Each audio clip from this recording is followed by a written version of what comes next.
അപ്പോൾ ഏത് ജന്മകൽപ്പനയിലെ എല്ലാ പ്രിയപ്പെട്ട പ്രേക്ഷകർക്കും മെട്രോ സ്റ്റാറിലേക്ക് സ്വാഗതം. അങ്ങനെ അവസാനം ആകാശും പ്രീതിയും തമ്മിൽ ഒന്നിച്ചിരിക്കുകയാണ്. പക്ഷെ ഇവരുടെ പ്രണയം മനസ്സിലാക്കിയ മനോരമ ഇതിനെ ശക്തമായി തന്നെ എതിർത്തിരിക്കുകയാണ്. സ്വാഭാവികമായിട്ടും മനോരമയുടെ മനസ്സിൽ വലിയ പണക്കാരിയായിട്ടുള്ള വലിയ സ്വത്തുക്കളുള്ള സുന്ദരിയായിട്ടുള്ള പെൺകുട്ടിയെ കൊണ്ട് ആകാശിനെ വിവാഹം കഴിക്കണമെന്നാണ്. എന്നാൽ പ്രീതിയെ പോലുള്ള ഇത്രയും അത്രത്തോളം കഷ്ടപ്പാടാണ് അനുഭവിക്കുന്ന, അത്രത്തോളം പൈസയുടെ പ്രശ്നങ്ങളുള്ള പ്രീതിയെ പോലുള്ള ഒരാളെ മരുമകളാക്കാനായിട്ട് മനോരമയ്ക്ക് സ്വാഭാവികമായിട്ടും താല്പര്യമില്ല.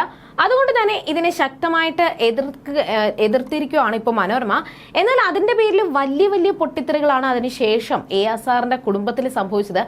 പ്രതീക്ഷിക്കാത്ത സംഭവങ്ങളാണ് അവിടെ ഉണ്ടായത്. എന്നാൽ ഇതിന്റെ മുന്നോടിയായിട്ട് നടക്കുന്ന പ്രശ്നങ്ങളും ഇത് സോൾവ് ചെയ്യാൻ വേണ്ടിയിട്ട് അശ്വിനും ശ്രുതിയും നടത്തുന്ന പോരാട്ടവും എങ്ങനെയെങ്കിലും പ്രീതിയെയും ആകാശിനെയും ഒന്നിപ്പിക്കുക എന്നുള്ള ഒരു ഒറ്റ ലക്ഷ്യം മാത്രമേ അശ്വിനും ശ്രുതിക്കുള്ളൂ.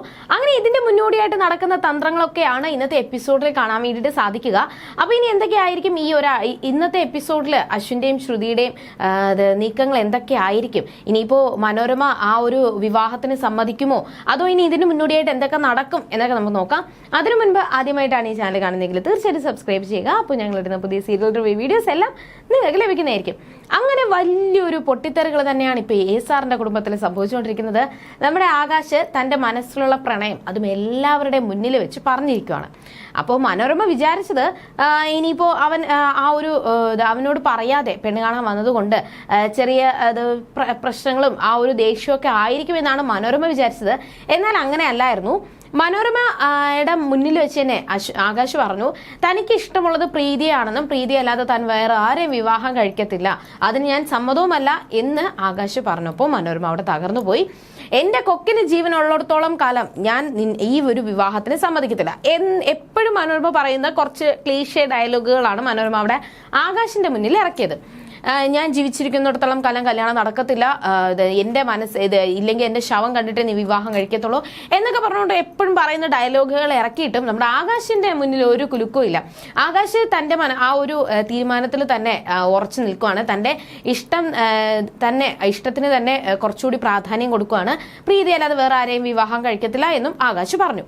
അപ്പൊ പിന്നെ മനോരമയ്ക്ക് അത് പറ്റത്തില്ല. അതിന്റെ പേരിൽ വലിയൊരു തർക്കങ്ങൾ ഉണ്ടാവുന്നുണ്ട്. അപ്പൊ ഇതെല്ലാം കേട്ടിട്ട് വന്ന മോഹനാണെങ്കിലും മുത്തശ്ശിയാണെങ്കിലും എല്ലാവരും പറഞ്ഞു അവിടെ ആകാശിന്റെ ഇഷ്ടത്തിനല്ലേ പ്രാധാന്യം കൊടുക്കേണ്ടത്, അവന്റെ ജീവിതമല്ലേ, അപ്പൊ അവന് ഇഷ്ടമുള്ള ആളെ വിവാഹം കഴിച്ചോട്ടെ, അവൻ സന്തോഷത്തോടെ ജീവിച്ചോട്ടെ എന്നൊക്കെ പറയുന്നുണ്ടെങ്കിലും അതൊന്നും കേൾക്കാൻ വേണ്ടിയിട്ട് മനോരമ തയ്യാറല്ല. മനോരമയ്ക്ക് ആ വിവാഹത്തിനോട് ഒട്ടും താല്പര്യമില്ല എന്ന് പറഞ്ഞുകൊണ്ട് വലിയൊരു പൊട്ടിത്തെറികൾ നടന്നതിന് ശേഷം നേരെ പ്രീതിയെ പോയി വിളിച്ചിട്ട് നീ മനഃപൂർവ്വമാണ് എന്റെ മകനെ വളച്ചെടുക്കാൻ വേണ്ടി ശ്രമിച്ചത്, നീ ഈ വീട്ടിൽ വന്ന അന്ന് തൊട്ടേ നിന്നിൽ എനിക്ക് ഡൗട്ട് ഉണ്ടായിരുന്നു, നീ ഈ സ്വത്തുകൾ കണ്ടിട്ടാണ് എന്റെ മോനെ വളച്ചെടുക്കാൻ വേണ്ടിയിട്ട് ശ്രമിക്കുന്നത്, നിന്റെ ഉദ്ദേശം ഒന്നും നടക്കത്തില്ല, ഈ വിവാഹത്തിന് ഞാൻ ഒട്ടും സമ്മതിക്കത്തില്ല, ഇനി മേലാൽ എന്റെ മകനെ വിളിക്കുന്നതോ കാണുന്നതോ എന്തെങ്കിലും നീ ചെയ്തു കഴിഞ്ഞാൽ ഞാൻ അവിടെ വന്ന് നിന്റെ കുടുംബത്തെ തന്നെ നശിപ്പിക്കും എന്നൊക്കെ പറഞ്ഞുകൊണ്ട് വലിയ ഒരു ഭീഷണിപ്പെടുത്തുകയാണ് മനോരമ അവിടെ പ്രീതിയെ വിളിച്ചിട്ട് ചെയ്തത്. അപ്പോൾ തനിക്ക് മനസ്സിലായി ഈ ഒരു ഇപ്പോൾ എന്റെ ഇഷ്ടം മുന്നോട്ട് കൊണ്ടുപോയാലും അവിടെ മനോരമ ആന്റി സമ്മതിക്കത്തില്ല ഈ വിവാഹത്തിന് എന്ന് മനസ്സിലാക്കിയ പ്രീതി നേരെ ആകാശിനെ വിളിച്ചിട്ട് മനോരമ പറഞ്ഞ കാര്യങ്ങൾ പറയുകയും എനിക്ക് എന്തായാലും ഈ വിവാഹത്തിന് പറ്റത്തില്ല സാർ, എന്റെ മനസ്സിലെ ആ ഒരു ഇഷ്ടം ഇപ്പൊ തന്നെ ഞാൻ കളയുവാണ്, ഈ ഒരു വിവാഹത്തിന് ഒരിക്കലും അവിടുന്ന് ആരും സമ്മതിക്കത്തില്ല, പിന്നെ എന്തിനാണ് വലിയ വലിയ പ്രശ്നങ്ങൾ ഉണ്ടാക്കുന്നത് എന്ന് വിചാരിച്ചുകൊണ്ട് ഞാൻ ഈ ഒരു ബന്ധം ഇവിടെ വെച്ച് നിർത്താം എന്ന് പ്രീതിയും വിളിച്ചു പറഞ്ഞു. അവിടെ ആകാശ് ഒരുപാട് കൺവിൻസ് ചെയ്യാൻ വേണ്ടിയിട്ട് ശ്രമിച്ചു, പക്ഷേ അവിടെ നടന്നില്ല.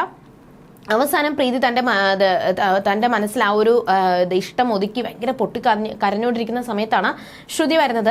കാര്യം ചോദിച്ചപ്പോൾ അവിടെ ആകാശിനെ താൻ വിളിച്ചു പറഞ്ഞ കാര്യങ്ങളും മനോരമ തന്നോട് പറഞ്ഞ കാര്യങ്ങളെല്ലാം അവിടെ ശ്രുതിയോട് പ്രീതി പറഞ്ഞു.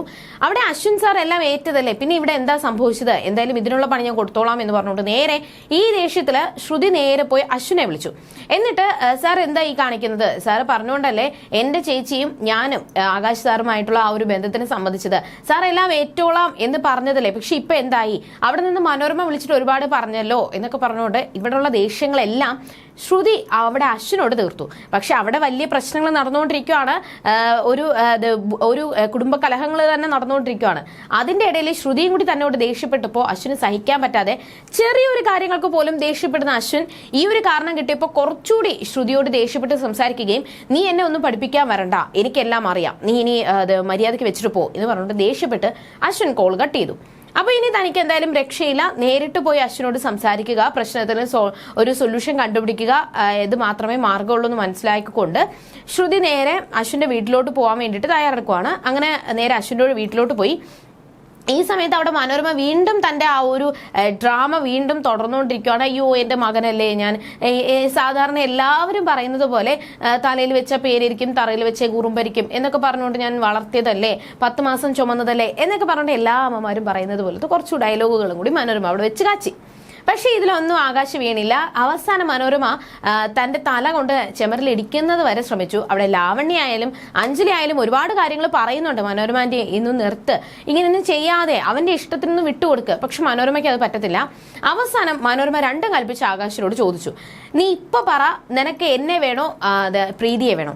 ഞാൻ ജീവിച്ചിരിക്കുന്നിടത്തോളം കാലം ഈ വിവാഹത്തിന് എന്തായാലും ഞാൻ സമ്മതിക്കത്തില്ല. അപ്പൊ മര്യാദയ്ക്ക് നീ ഇപ്പൊ പറഞ്ഞു ഈ വിവാഹത്തിന് പറ്റത്തില്ല, എന്റെ ഭാഗത്തു നിന്ന് ഉണ്ടായ മിസ്റ്റേക്ക് ആണെന്നും നീ അവരോട് ചെന്ന് പറ, ഇനി എന്തായാലും ഈ വിവാഹത്തിന് വേണ്ട, മോനൊന്ന് എനിക്ക് എന്റെ തലയെ തൊട്ട് സത്യം ചെയ്യും, ഞാൻ പറയുന്ന ആളെ മാത്രമേ നീ വിവാഹം കഴിക്കത്തുള്ളൂ എന്നും വേറെ ഒന്നും നിന്റെ മനസ്സിലില്ല എന്നും നിന്റെ മനസ്സിലുള്ള കാര്യങ്ങളെല്ലാം എടുത്ത് കളയാമെന്ന് നീ എന്റെ തലയെ തൊട്ട് സത്യം ചെയ്യും. പക്ഷെ ആകാശ് പറഞ്ഞു, എനിക്കത് പറ്റത്തില്ല, എനിക്ക് ഇഷ്ടപ്പെട്ട പെൺകുട്ടിയെ ഞാൻ വിവാഹം കഴിക്കത്തുള്ളൂ, അവളെ മാത്രമേ ഞാൻ ഇങ്ങോട്ട് കൊണ്ടുവരത്തുള്ളൂ, ഇല്ല എന്നുണ്ടെങ്കിൽ ഞാൻ ഈ വീട്ടിൽ നിൽക്കുന്നതിനേക്കാളും നല്ലത് എനിക്ക് പുറത്തോട്ട് പോകുന്നതാണ് എന്നൊക്കെ പറഞ്ഞിട്ട് വീണ്ടും അവിടെ വലിയ പ്രശ്നങ്ങളായി. അവസാനം മനോരമ വീട്ടിൽ നിന്ന് ഇറങ്ങിപ്പോവാൻ വരെ പറഞ്ഞു. പക്ഷെ ആകാശ് പറഞ്ഞു, തന്റെ ഇഷ്ടത്തിന് ഒരു വില കൽപ്പിക്കാത്ത ഈ വീട്ടിൽ തനിക്ക് നിൽക്കുന്നതിനും താല്പര്യമില്ല. ഈ ഒരു പ്രശ്നം കുറച്ചുകൂടി സോൾവ് ആക്കാൻ വേണ്ടിയിട്ട് അവിടെ അഞ്ജലി ലാവണ്യം ശ്രമിച്ചുകൊണ്ടിരിക്കുകയാണ്. എന്നാൽ വിചാരിക്കുന്നതിനേക്കാൾ കുറച്ചുകൂടി പ്രശ്നങ്ങൾ രൂക്ഷമായിക്കൊണ്ടിരിക്കുകയാണ്. ഇനി എന്തൊക്കെ സംഭവിക്കാം, ഈ പ്രശ്നം എവിടെ എത്തും? ഇനി ആകാശിന്റെ ആ ഒരു ഇഷ്ടം മനോരമയും എല്ലാവരും സമ്മതിക്കുമോ, അതോ ഇനി വീണ്ടും മനോരമ തന്റെ ആ ഒരു ദേഷ്യത്തിലും തന്റെ ആഗ്രഹത്തിലും തന്നെ ഉറപ്പിച്ചു നിൽക്കുമോ? ഈ ഒരു പ്രശ്നം സോൾവ് ആക്കാൻ വേണ്ടിയിട്ട് അശ്വിനും ശ്രുതിക്കും സാധിക്കുമോ എന്നൊക്കെ നമുക്ക് വരുന്ന ആളുകളിൽ കണ്ടറിയുമ്പോൾ. Tata bye.